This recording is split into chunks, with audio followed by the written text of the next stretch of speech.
माझं सोलापूर न्यूजमध्ये आपल्या सगळ्यांचं स्वागत.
म्हणजे त्याचा ड्रायव्हरचा ताबा सुटला.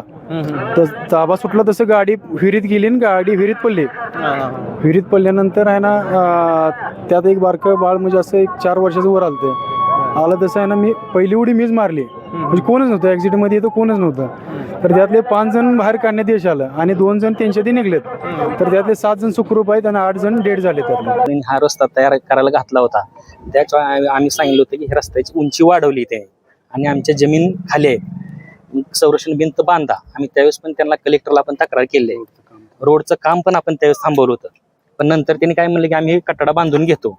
आता जर तुम्ही तिथं बघा गेला तर ते स्टीलचं सोडलंय त्यांनी, म्हणजे कॉलम सोडलाय तिथं उंची वाढवायसाठी, पण त्यांनी उंची वाढवली नाही. अत्यंत दुर्दैवी आहेत. माहिती प्राप्त झाल्यानंतर आमची टीम पूर्ण कोऑर्डिनेट केलं आणि कोऑर्डिनेट करून आता मला खास करून सांगायचे आनंद वाटत आहे की गावकऱ्यांनी त्यांनी जीव करून त्यांनी विहीरमध्ये उतरून त्यांनी लोकांचा जीव वाचवलेले आहेत. मी जवळपास माझ्या माहितीप्रमाणे आता 15 लोक याच्यामध्ये होते. 15 लोकांपैकी 8 लोकांच्या अनफॉर्च्युनेटली मृत्यू झालेली आहेत आणि 8 लोकांच्या वाचवलेली पण आहेत. आता माझं सोलापूर न्यूज या यूट्यूब चॅनलला सबस्क्राईब करा आणि बेल आयकॉन प्रेस करायला विसरू नका.